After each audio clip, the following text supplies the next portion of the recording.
Elsewhere.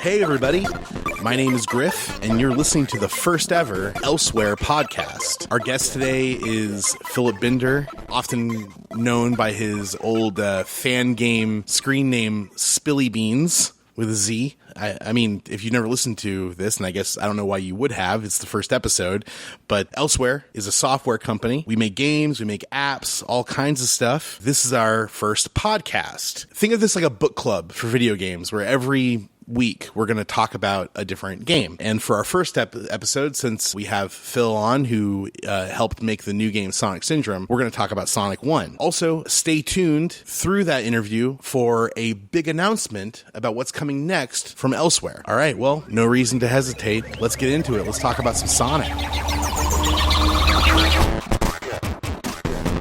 Our first guest ever on the Elsewhere podcast is Phillip Binder. Hey, thanks for having me on. It's good. Phillip is one of the developers on Sonic Syndrome, which I think just came out. Yeah, it came out about a couple weeks ago. It's sort of like a fan project. We've been working on it for a really long time. We're just happy that people have enjoyed it. We started off as people who just liked the game. And right in time for Sonic's 30th anniversary. Oh, yeah. We put a lot of hard work into it. A lot of the levels you may remember because they're levels from earlier games. That's exciting. Yeah, it's actually really cool. I think Sonic fans are going to really love that. Like that mix of nostalgia and new stuff. Yeah, we threw a lot of stuff in there. We made sure that Sonic did go at the exact same speed that he did in the regular game. We made sure that sort of like the hitboxes were exactly the same. And at the same time, we also made sure that tons of little Easter eggs were in there. Oh, excellent. Yeah. And we're gonna get right into all of that. But for our first episode, we're talking about the classic Sonic 1. Sonic Syndrome, it brings a lot of elements from the very first one, right? Oh, yeah, absolutely. Excellent. We'll get into Phil's history with the game in just a moment, but first, let's go over the history of the game's development. Sonic was focus group tested to be the most appealing character ever designed. Yeah. One of the things when we were looking up old files to sort of figure out what was so interesting about the original game, it was originally going to be a red hedgehog. Oh, wow. It was going to be a crimson red. Every kid thought that character was bleeding. Yeah. So it was really bad. I'm getting a mental image right now, and it's frankly horrifying. Yeah, it was really scary. Yeah, back then you only had 4 colors you could use. You use blue, red, maroon. Those were that. Yeah. Everything was only mostly maroon. Yeah. If I think back. Early testers apparently were prone to invent their own stories about Sonic during testing before the game's actual fiction was decided, even going so far as to come up with their own characters, some of which the developers actually put in the game. Oh, wait, which characters? Apparently, Slick Baboon was not originally planned, but a game tester, they found it drawn on his note sheets where he was writing down glitches and stuff.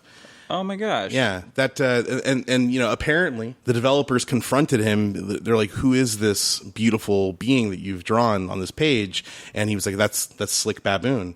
And they worked him in. Yeah.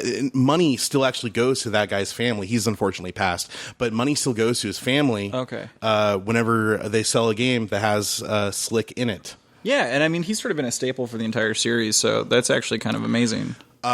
Spoiler warning for anyone listening that hasn't played the Syndrome yet, but does Slick show up in Sonic Syndrome? Well, yeah, Slick's going to show up. you can't have a game without Slick. That's exciting. Yeah, it's a combination of Slick, the baboon, and Busy Bee. Busy Bee's actually spending a lot of time with Slick the baboon, and you can switch between the two characters and go through as many missions as you want. That's amazing. The design of Sonic was so successful that early testers even had conversations about Sonic showing up in their dreams. Yeah, that's a pretty common thing. When we were developing levels, we would take close to 12, 13-hour naps, and that's how we came up with a lot of the good levels that we had to remaster and rebuild. We would sleep underneath our desks, and that was kind of common. And a lot of people would walk in and they'd say, "Why is the entire team sleeping?" And we'd wake up and we go, "We're building levels. You woke us up. can't finish it now. Producers on games can be so obstructionist. Yeah, they're really obstructionist. He never slept. He was like complaining about money all the time. So that brings us to the final bullet point I have here. The developers referred to this, the dreams and the, writing stuff on napkins, that they called this the Sonic syndrome, which the PR team of the Sonic company seized onto for the marketing campaign with the slogan, "Catch the Syndrome." Well, I mean, it was... See, because the thing is, it was more of sort of like a warning on the side of the box. We wanted to make sure that people knew that if they were going to participate in Sonic, that there is a chance that they may catch the Sonic syndrome. Oh, that's... I just assumed that was like PR talk. No, it's an actual disease. It's... So it's recognized by the United States of America, but it is kind of hush-hush. Oh, that's... I feel like I would have heard about this. Like, are people okay? Like, I mean, this is back in the 80s, I guess, so...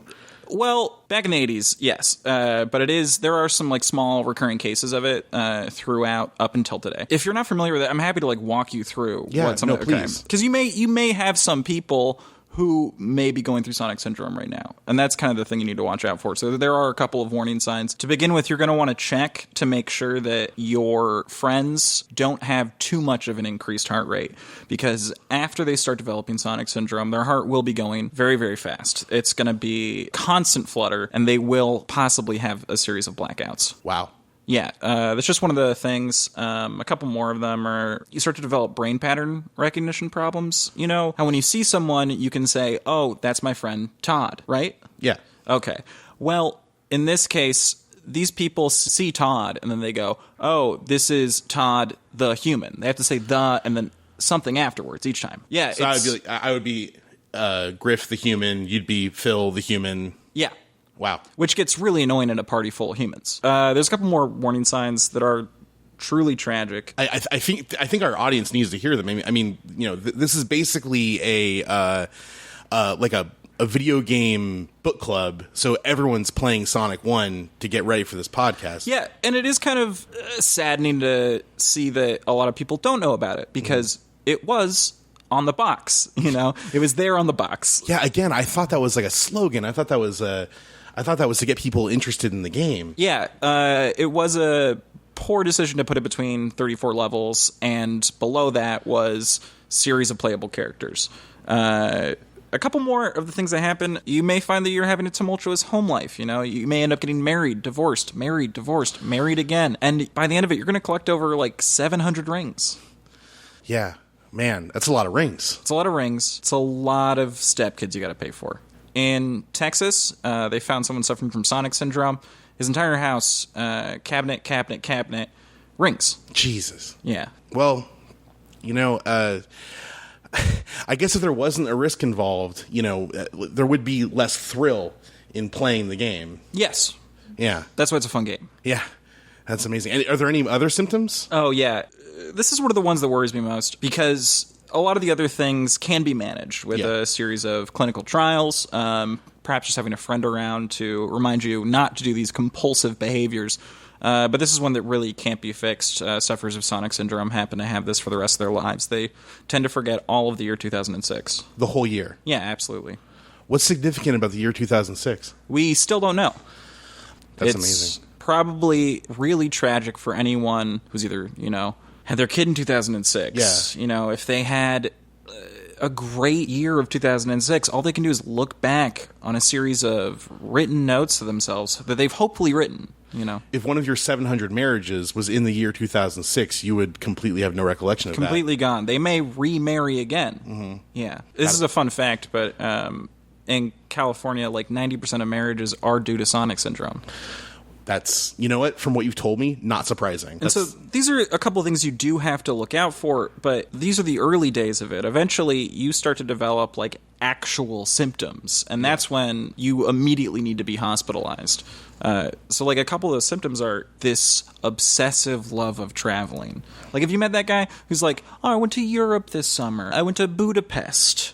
The important thing is that it's the locales that drive them, big cities, grassy hills, any place that is slightly different than where they come from. And the most tragic thing that happened was a sufferer of Sonic syndrome flew to and from Egypt 8 times, and then got in a fight with a very large man at the end of each one. Oh my god, that does seem very inconvenient. It's inconvenient, and it also ruins your life. Okay, so I immediately have a question then. Yeah. Do you think that it might be a little tasteless to then name your big retro, throwback game after this, like, obviously terrible disease? Well, clearly no one listened the first time. Oh, so this is another warning. Yes. Oh my god. It's important that we named the game Sonic Syndrome because people would not listen to us otherwise. It's deeply troubling, also kind of exciting. We're going to go to a break. I'm going to have the rest of our interview with Phillip Binder after that. I cannot wait to learn more about the frankly terrible legacy. Devastating. Yeah, of Sonic 1. Be right back. All right, so we have a big announcement to make. Well, I'll be getting back to the interview with Phil in just a moment, but I wanted to stop here to tell you that Elseware is starting its first ever big crowdfunding campaign for our next video game. So I'm going to tell you about it. The game is called Rocket Rabbit, and it's about a super fast, super slick, robotic rabbit moving through levels, collecting coins, destroying robots, and just in general, causing havoc. He is fighting bosses. These levels are insane. They're multi-path. It's an original game with our own IP. Maybe one day we might even look into doing like a cartoon or a movie or something. But first, we got to make the game. That's where you come in. Head to chipin.fund/Rocket Rabbit to donate and help us make this game. Help Rocket get to the end and fight his arch nemesis, Evil Nicholas, PhD. I'm so eager to get this game in your hands, guys. We've been working as a company for a while now, making little phone games and stuff, but this will be our first ever console game. I think it's going to be the genesis of something really big, and I would love to get your support. Thank you so much, and we're going to get back into Phil's interview.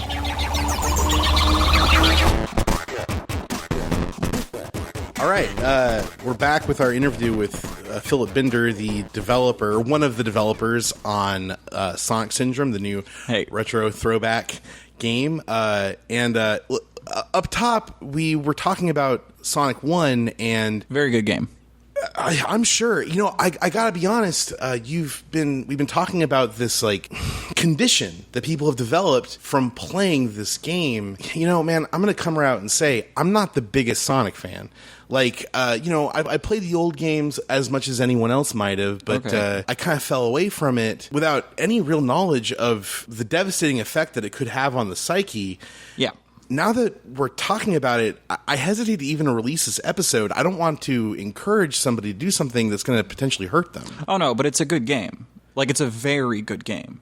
Okay. The controls are probably some of the most tightest and intuitive that I've ever seen. The speed you go at, check marks, each time you play a level, it sort of feels new because there's different avenues and racetracks. There are negative effects of Sonic Syndrome. Some people have been known to curl up into a ball just because they're so sad. Okay, see, that sounds bad. No, that's bad. Yeah, we agree that's bad, but the game is good. It's just about having it in small doses. Like, just make sure to not play an extreme amount of Sonic. Like, playing more than an hour of Sonic is kind of where it happens. And you will want to play more than an hour of Sonic because it is a good game. The final bosses, we spent so much time like ripping through old Sonic bosses and being like, what worked about this? What didn't work about this? What can we build on? And the fans love it. The fans are having problems not going on dates with animals, but that's not our concern. You know what I mean? Okay, you're kind of coming back around to my issue here. It seems like the whole goal of these games is to be like incredibly, appealing and hard to look away from. Yeah, which they are. Right. But now, okay, you're saying it's worth it. Oh, absolutely. See, it's all about moderation when you're playing that game. It's worth it. I'm going to have to take your word for it that it's worth it. I can't stop asking myself this question in my head. Are you exhibiting any symptoms yourself? Oh, we've been developing this game for years. So yeah, we have a series of different Sonic syndromes. Ours are a little bit more cute because we have been working on them. Like, for me, I can only wear red shoes. Oh, sure enough. Yeah, those are nice. They're good shoes. Every rational part of my mind is telling me, don't go down this road. Don't encourage others to go down this road. But I say, nothing ventured, nothing gained. Yeah, experiment. Give it a try. What we want to do is make sure that there's a little bit of risk involved. There's a little bit of fun. And on top of that, good gameplay. Well, before I put a close to this interview. I'm curious, you mentioned at the top of the show the fun Easter eggs that call back to Sonic 1 that are in Sonic Syndrome. Without spoiling too much, because I know a lot of people haven't gotten to get their hands on the game yet, like, what's your favorite reference to the first game? Okay, so if you take a warp pipe at one point, right, you end up into just like a blank screen with the letters 06. That's something from the first game. It's really great. It's one of those fun, like, what does it mean? What does it mean? Like, a lot of people don't know because their memories are sort of all fucked up. And then you take the warp pipe back up, and then you're good.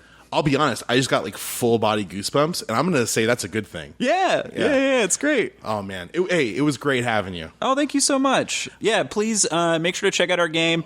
Feel free to check it out on the Qbox. It's one of the launch titles for it, which is kind of amazing. Like, they put their faith in us to make this game. Oh, man. Yeah, it's an honor, really. Yeah. They haven't made a console in like 15 years, so that's amazing. All right, well, that's going to do it for the first episode of the Elsewhere podcast.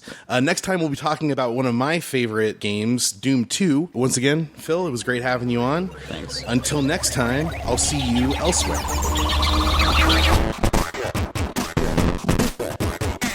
The Elsewhere podcast was created by MC Griffin, edited by Alicia Mason, and produced by Jason Kyle Hammonds. Griff was played by MC Griffin. Spilly Beans was played by Phillip Binder. Music by Max Repka. Episode art by Colin Greenhalgh and MC Griffin. You can see episode art and information on elsewhereshows.com. ELSEWARE shows.com. Today is September 21st, 2000. I had a glass of milk before I went to sleep last night. And, I was in Eddie's house from junior high, Eddie Tremaine, and he had one of those houses where the bedrooms were all below, downstairs. And so I went downstairs where I knew Eddie's bedroom was. No one was there.